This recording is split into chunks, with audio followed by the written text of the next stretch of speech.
This works. Cool.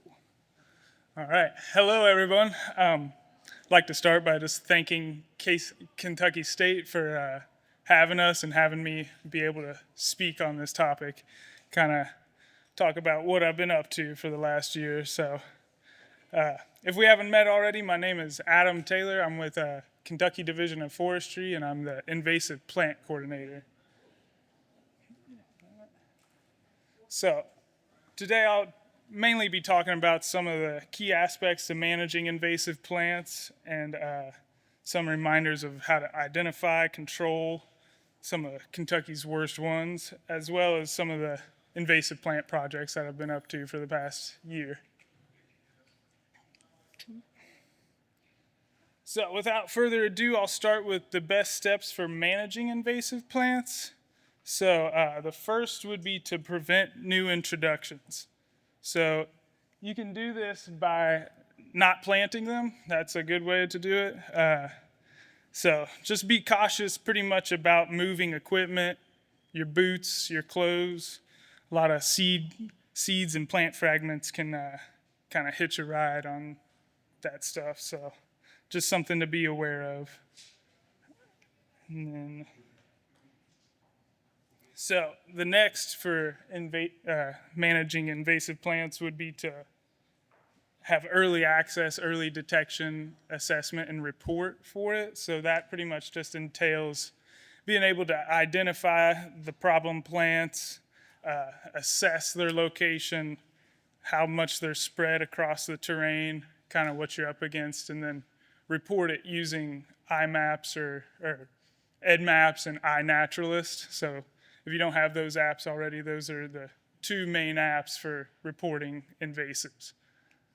So move on to the next one, and that's going to be to prioritize areas that you're working. And that's pretty much just going to typically entail special habitats for wildlife, so valuable timber stands or maybe a popular recreation area on your property. So it's also good to prioritize areas where invasives spread from. So waterways are a lot of times where they spread from, or roadways or right-of-ways. A lot of ways to spread invasives. So you also want to target new and isolated species in areas, because then you might be able to eradicate them if you only have a patch of honeysuckle somewhere. And you just want to also factor in the amount of labor and amount of resources you have to implement this control. So that leads me to control. So there's a lot of different control methods for going about managing invasive plants. So you got mechanical, chemical, cultural, and biological. So we'll start with mechanical, and that's usually by means of specialized equipment. So that's brush cutters, hand tools, even hand pulling plants. And that's usually, these are the main pieces of equipment you'll be using. So that's a brush cutter, that's loppers, chainsaws, and a forestry mulcher or masticator. And that's oftentimes in tandem use with chemical control. So chemical control is going to be using an herbicide. So anyone can purchase an herbicide if it's glyphosate and spray it on your own property for your own personal use. It's when you get into the restricted use herbicides, that's when you're going to need to be a licensed applicator. So that's kind of using the more potent stuff. And anytime you're using an herbicide, you should follow all label guidelines and wear the appropriate PPE, because chemicals are nasty. So a little bit more on chemical control. There's different methods to go about doing so. So you have the cut stump method, and that's when you horizontally cut a stem at or near ground level, making sure that the cuts are smooth, level, and free of debris. So you can immediately apply an herbicide to this cut stump surface. And so That's usually if you have a smaller stump, you cover the whole stump surface. But if it's a larger tree, then you'll just treat the outer 20% of the stump, kind of like that picture there. And yeah, so you want to do that immediately after cutting the plant for ultimate efficacy, because efficacy goes down if you wait days or weeks after doing that. So that'll bring me to hack and squirt is the next on the list, or drill and fill, whatever way you want to do it. That's a method using an axe or similar cutting tool, kind of making uniformly spaced cuts around the stem with approximately one cut, 1 to 2 inches wide for each inch diameter of a tree. So if you had a tree that's 6 inches in diameter, you're probably going to put 6 cuts around that stem. The cut should angle downward to hold the herbicide in, get through to the bark into the living sapwood, and then the herbicide is then sprayed into each cut to fill it, but not to overflow it. Oh, actually, go back. So that'll bring me to basal bark treatments. Basal bark is an application involving herbicide to the base of the plant's trunk in a formulation that uses an oil carrier to penetrate the tree's bark. So there's many different herbicide formulations designed for this, generally using triclopyr ester as the active ingredient. Basal bark treatments are effective for controlling woody vines, shrubs, and trees. Pretty much, yeah, any of those. And treatments for this can be made any time of year, so you can even do this in the winter as long as there's no snow or water preventing you to apply to the base of the stem. And that brings me to the last one. That's the foliar spray, which we're probably all pretty aware of. That's just involves directly exposing the leaves of a plant to an herbicide. So timing of foliar herbicide treatment is critical for this treatment. The leaf out period is a poor time for foliar herbicide application. Should probably wait until the leaves are fully expanded. So fall could be an excellent time to do this kind of treatment, since the plants are pooling resources into their root systems and will be more likely to also take up the systemic herbicide applied then, kill that root system. So cultural, that's pretty much just prescribed fire. So that's used. It can be used to stunt and kill invasives while also promoting native plant communities. But you got to be careful because it also can stimulate the growth of certain invasives. So it could also bring a lot of Japanese stiltgrass, garlic mustard, tree of heaven, princess tree, and lespedeza. So last one is biological, which Jody knows a lot about. And that's mainly using goats, or you could use parasites or parasitoids to directly kind of eat the plants and be a natural predator. So yeah, I haven't used this one myself, but I intend to, because goats are awesome. So a best management practice going forward is to kind of integrate these control methods. So a lot of times you're going to hack the plant down, and then you're going to cover it with herbicide with cut stump. So it's just going to end up giving you the most effective kill. So lastly, it'll be to monitor your work that you've done over the past. So that's kind of just looking for respouts on stumps from the ground, assessing the efficacy of your treatments, and then improving upon that with treatment and treating again. And that's kind of pretty much an ongoing process that you're going to be doing if you're working with invasives at all. So we can take from that kind of some best management practices for managing invasive plants. So being able to identify the species you're wanting to control, to know how to control it, keeping your equipment clean of seeds and plant fragments to prevent more spread, and using that integrated method where you're using multiple methods to go about killing them, and then restoring your environment with native plants and desired species. So that'll lead me into one of my projects that I've been busy with this past year, and that's the strike team. So currently there is no effective infrastructure in place to address the threat broadly across Kentucky.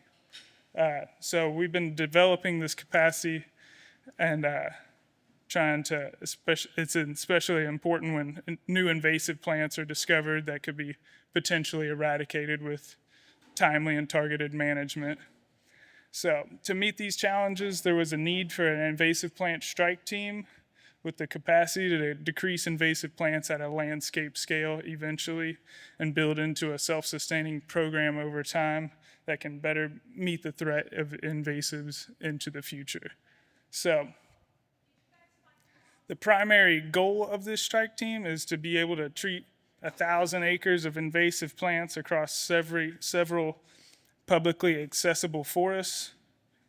Those forests ranging from early successional sites to reforested urban areas to mature forests, and this is over a 3-year time frame. This model will directly improve forest health, tree regeneration, wildlife habitat, and water quality in the state through on-the-ground management with this strike team. In addition, this work will develop the framework of collaboration across several key agencies and land types that can be leveraged into the future for the invasive plant management. And overall, this project fully supports the Kentucky Forest Action Plan via the forest health strategy goal of reducing the spread of invasive plants, insects, and diseases through improved monitoring, management, and education.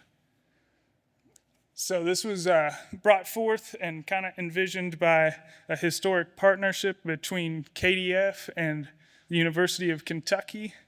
And there's been a proven strength between this partnership for many years and numerous successful projects. So as you can see from our extensive list of partnering organizations, this project plans to involve many different sectors from federal to nonprofit to private landowners and to underserved communities. So not only will this program aim to engage a range of entities, but it will also target as many land types and different ownership types as possible. So invasive plants are a problem across the state, and there's no areas untouched. They don't know any boundaries. So our primary focus with this project was Clay Wildlife Management Area and Paul Van Boeven Wildlife Management Area, with the bulk of the work being at Clay. So both of these locations are located in rural areas with high levels of poverty all around them. The invasive shrubs, bush honeysuckle, and autumn olive were the major problems in each, as well as in adjacent private lands. The strike team is used to leverage work across multiple boundaries, multiple stakeholders to complete this task. The project will also highlight another strong relationship between Kentucky Division of Forestry and the Kentucky Department of Fish and Wildlife. So in addition, we plan to also conduce management in urban tree restoration sites. And while many of the same species are a problem at these sites, working in those spaces allows the strike team to engage kind of different audiences and for public outreach and education. All right, so some of the goals and objectives for the strike team are was to hire and train college interns for invasive plant management and kind of get them licensed on applicators so they can spray herbicide and know kind of the safety protocol with that. Obviously, reduce invasives and slow the spread. Being able to treat publicly accessible forests in a range of stage of succession. Improve forest health. And develop the framework across agencies so we can leverage this into the future and replicate it. So with that, we hired the strike team. So we successfully hired 3 strike team members, Ben Morrison and Sarah Kaywood, both majoring in forestry at UK, as well as Emma Minix that was majoring in Parks and Recreation at EKU. So I trained them on how to identify common invasives that we'd be dealing with and operate brush cutters and apply herbicide via cut stump and hack and squirt. So our main project was at Clay WMA, and this map shows all the aerial spray that they did in the past couple years, with the blue being the priority areas given by Andrew Whitaker, the wildlife biologist at Clay. So we started with that one that's got the arrow pointing to it.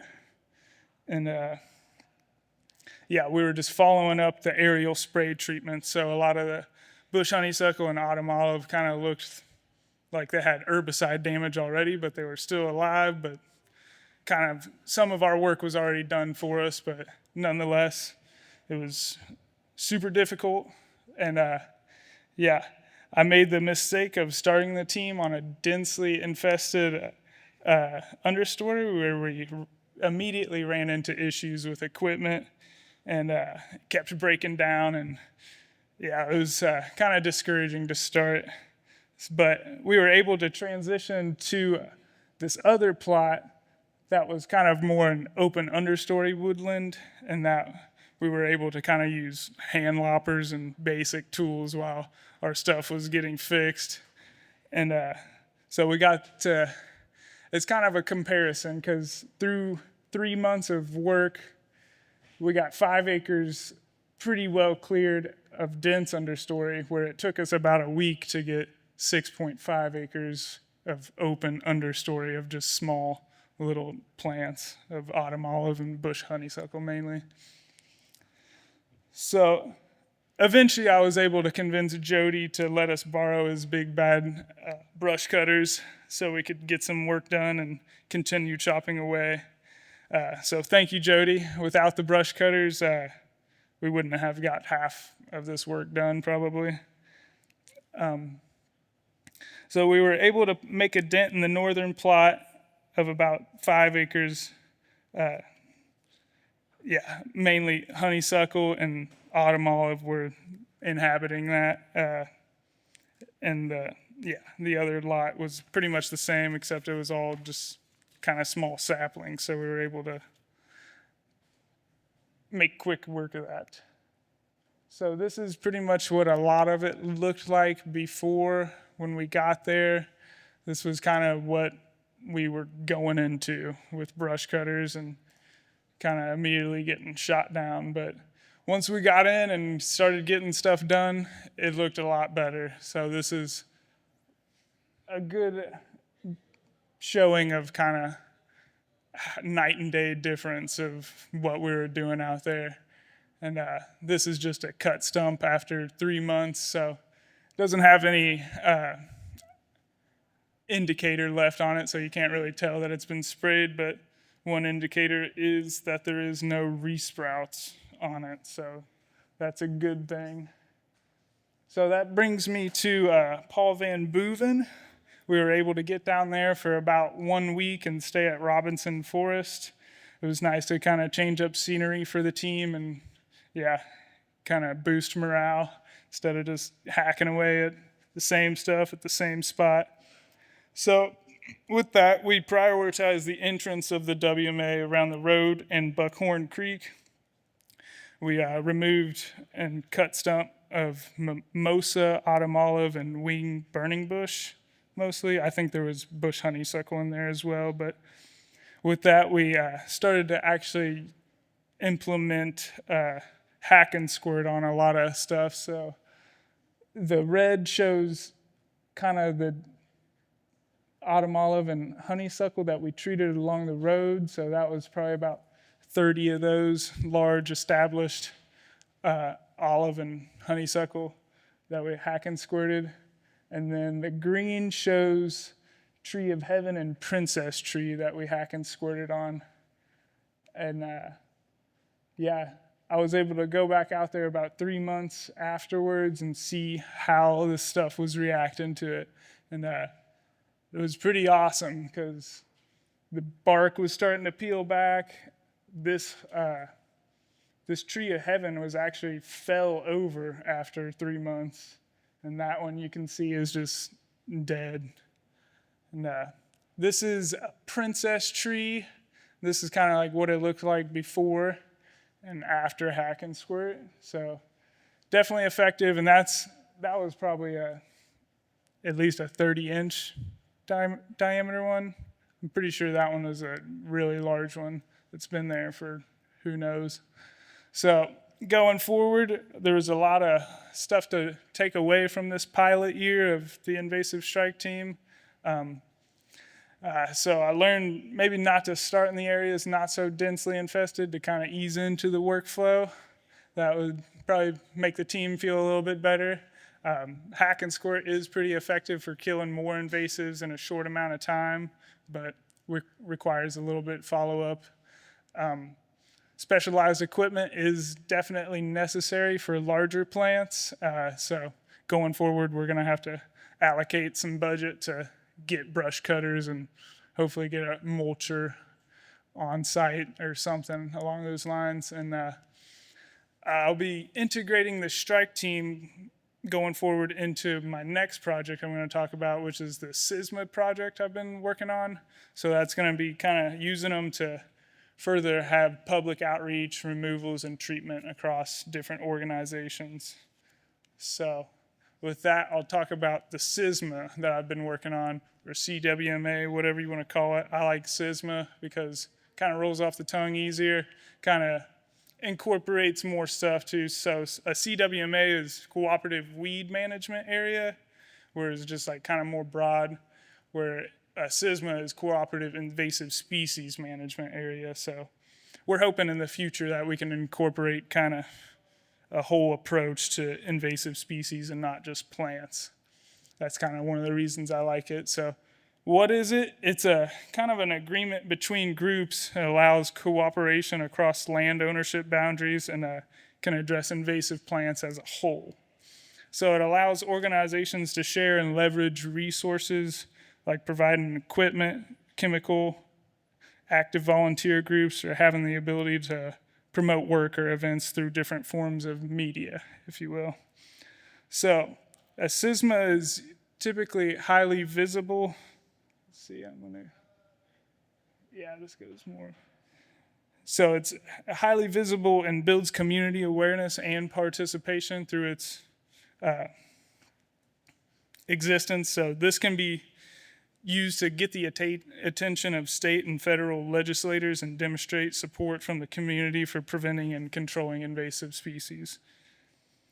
Increasing best management practices and training to help organizations and landowners select the most appropriate controls for their situation. So it's kind of a given.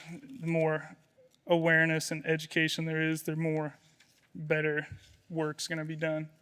So it also allows for more early detection and rapid response by creating a network and ensuring that all partners are able to identify and respond to new invasive species. And a SYSMA can also access multiple funding sources by utilizing government grants, private foundation grants, and donations. It just kind of looks good to work together to funders. It's just simple as that. So this is a distribution map of SYSMAs across the country. And if you notice, there's kind of a space where Kentucky is. So,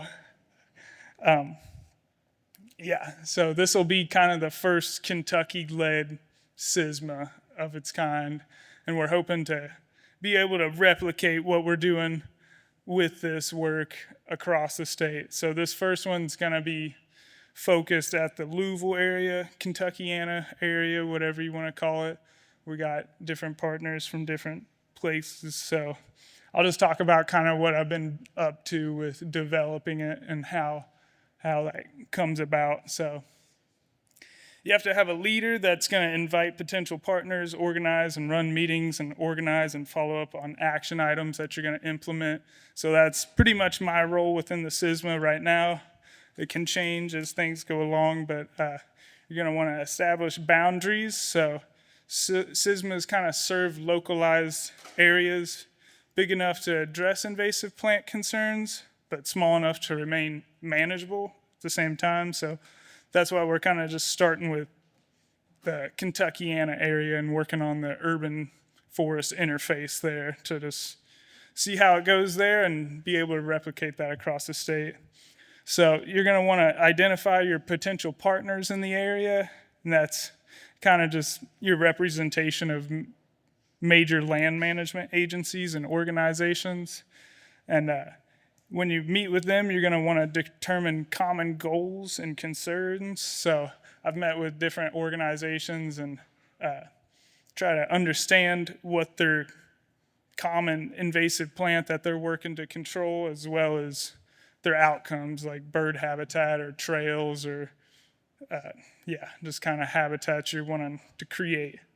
So it kind of goes back to choosing a name that goes between like SYSMA or CWMA, or kind of representing the area that you're wanting to perform this work in. So I've been tossing around names. I think Invasive Cooperative of Kentuckiana or Kentucky, something like that, where it has a cool acronym of IC or something catchy.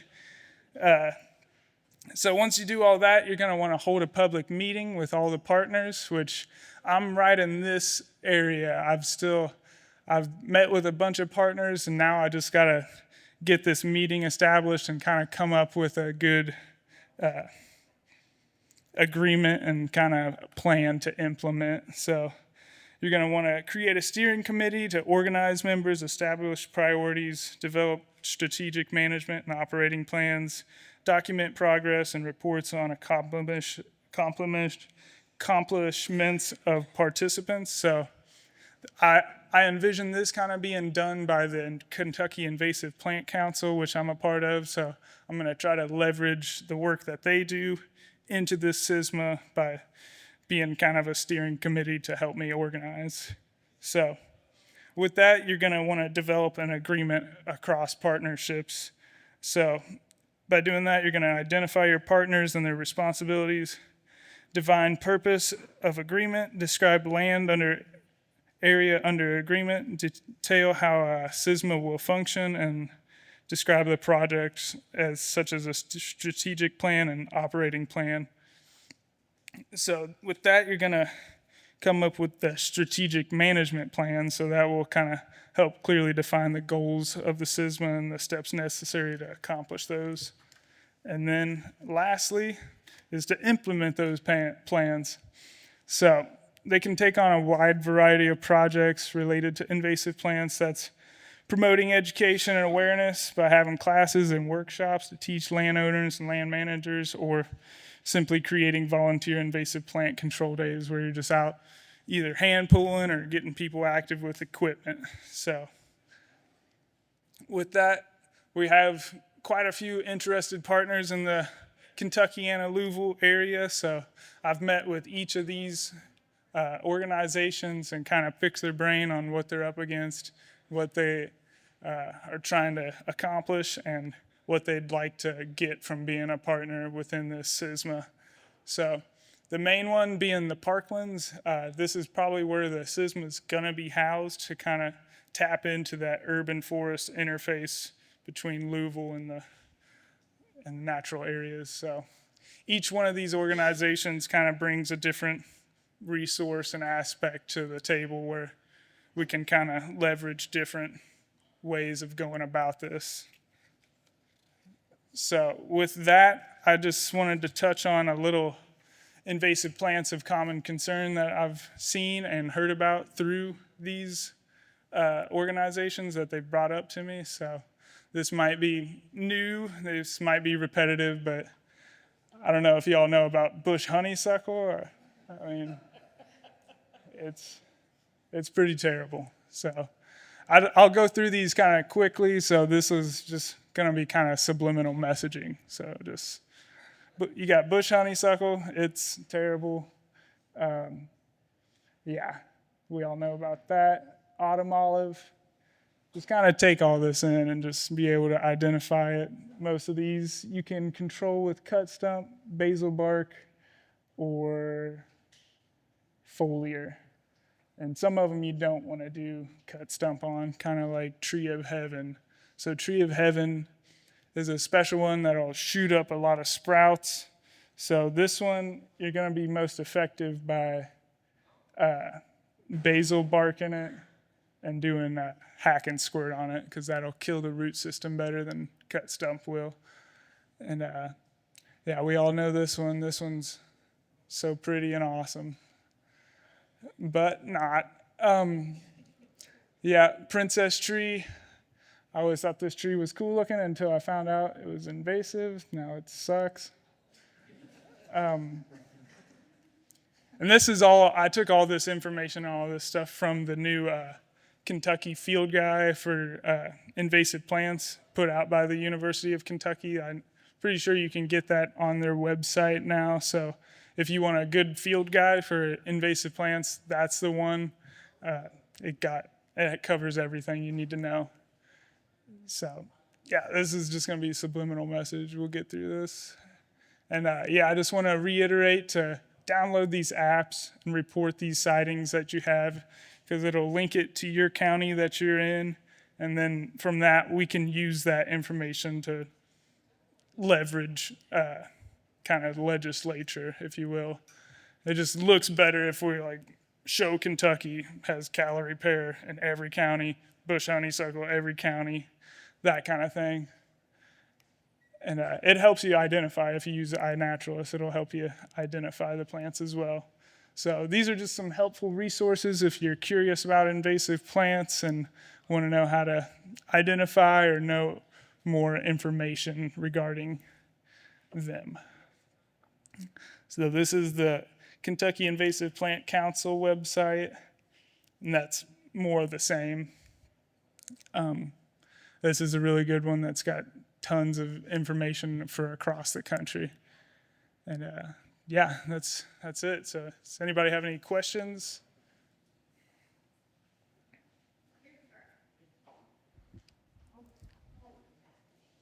Thank you for waiting. My name is Chris Hedinger. I'm with Kentucky Department of Military Affairs. So one of the things that we have a lot of state employees within our organization. One of the things that we're looking at is also our categories of pest management application.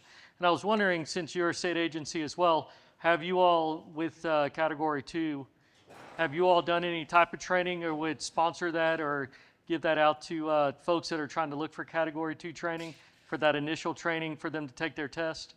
Yeah, so as far as training goes, we pretty much only supply the study materials for Category 2. I'm sure we could get the study materials for other categories as well, but as far as training, we don't have any kind of infrastructure around that right now, but that's something we could probably work on in the future to kind of get something just built and easily accessible to people. Also, I'll say, I think some agencies do, like OKMP recently hosted an event where they trained everybody on a couple different categories, and then they actually tested them after. So they're around, just gotta find them. But yeah, exactly. Was there another question? Up front. Rush first? All right. One of the issues that we have in Lexington, I'm curious if y'all might be able to address this in Louisville, because if Louisville does it, then Lexington will want to do it, and kind of vice versa. Yeah. It would be, can you get the municipality to prohibit the sale of invasive species and or get them to not allow invasive species on planting plans?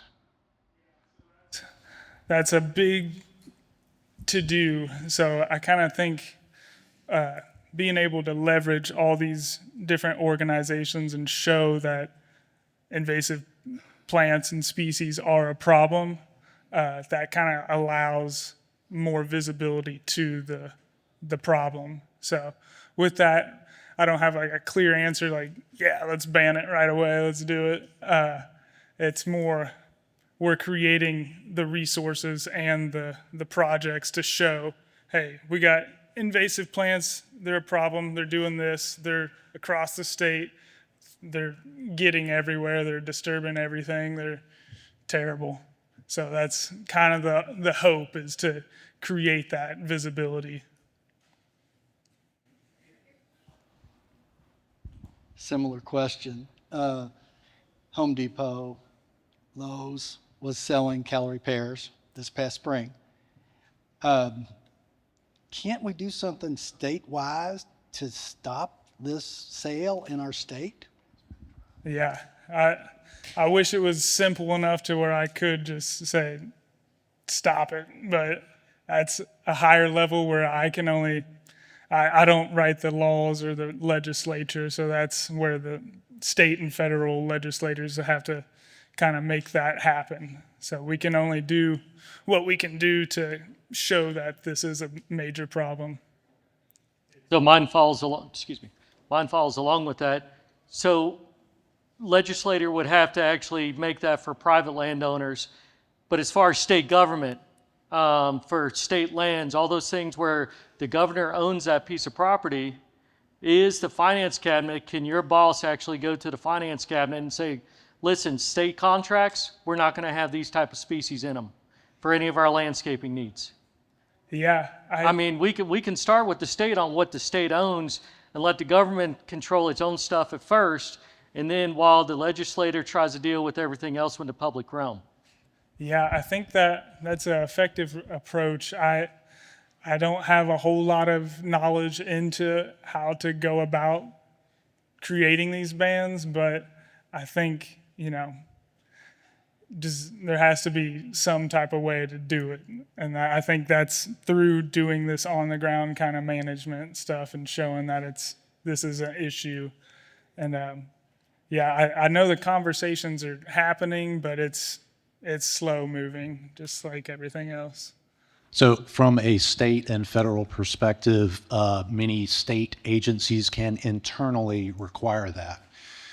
For example, the Corps of Engineers on like wetland mitigation projects, they can provide a list, and they say anything on the severe or significant categories of the Invasive Plant Council's invasive plant list are not allowed on these projects. I think a bunch of us have probably had similar discussions about banning. When you get down to the municipality level, it is complicated, right? Because everyone who is actually making a decision, signing a piece of paper, they know nothing about the issue. And we are a relatively small group compared to what they're dealing with. So I'm not telling you anything you don't already know, right? But it is a process. They're never going to take our word for it just because we say so. So I agree, with what you've been presenting, that the issue has to be kept in front of people. Like for the nursery industry, for example, cellar and calorie pair. They don't care about calorie pair. They care about, it's a significant part of their business. If you say, well, I have something that's going to make you more money, I've created a market for you, guess what they'll all do? They'll all stop selling calorie pair, right? But until that is a thing, right, it's going to take concerted local efforts that have to build out. Indiana, Ohio, other states have been working on this for a long time. It's a slow process. David Brown, do you have some comments on this at all? Yeah.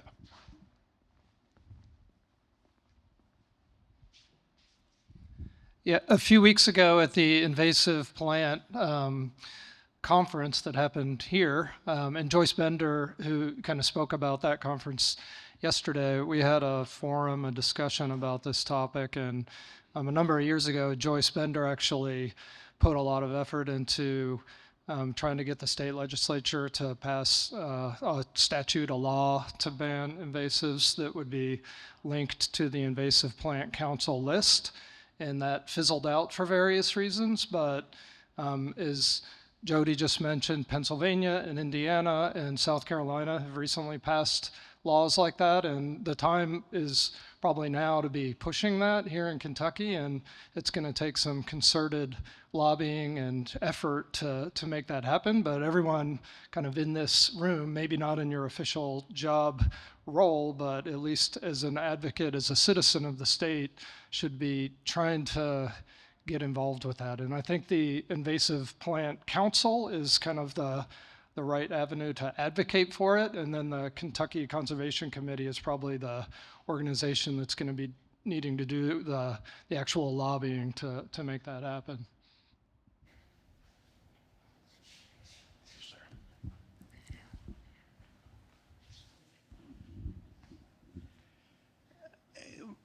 Telling the average John Q. citizen that calorie pairs are bad is probably not going to get you anywhere. But I think the average John Q. citizen likes birds. And if Yeah. they were aware the adverse impact of not only calorie pair, but other invasive shrubs, the adverse impact it's having on the bird population, I think that's one way through education to motivating them. You know, at last count, I think there's one species of caterpillar that occupies the calorie pair, whereas the average Really? oak tree has 30 or 40. Most birds like to eat caterpillars, and most people like birds. So, Yeah. you know, education, I think, is key to this thing from a bottom-up approach. If the public is made more aware of the adverse impact it's having on, especially our bird population, and maybe there's some other things that are happening. You know, there has to be something useful to them. Anyway, enough said. Yeah, that's good insight. Appreciate that.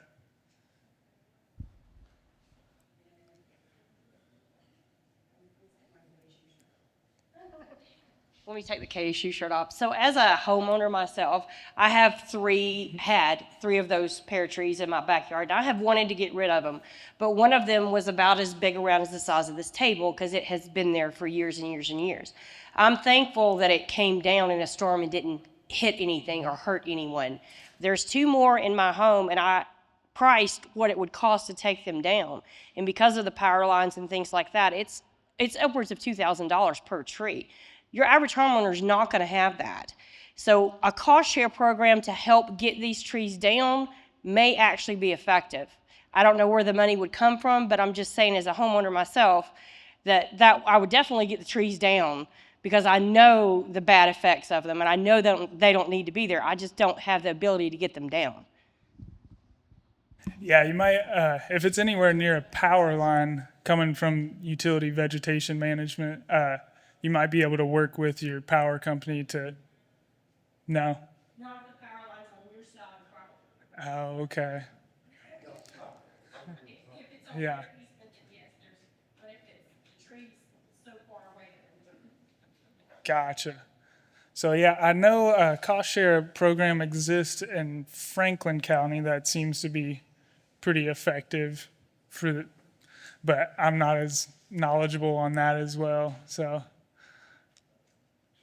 Additionally, there are no funds for that kind of thing to cost share because it is so enormously expensive and there's too many needs, you know. But any other questions before I finish this out with the last question right here?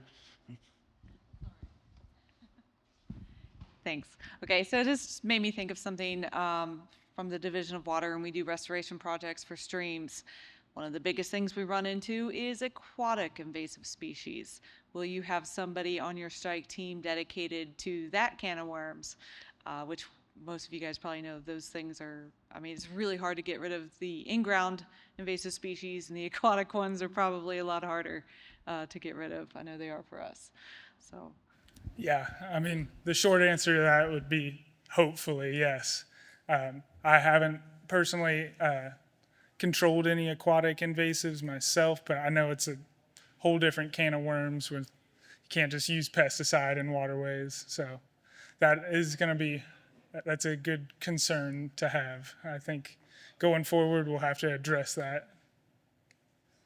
All right, so for our final question, can you remind us how far what the footprint of your SISMA, your CWMA is? How far east does it go? And how do people get involved if they have a focused area that they are dedicated to?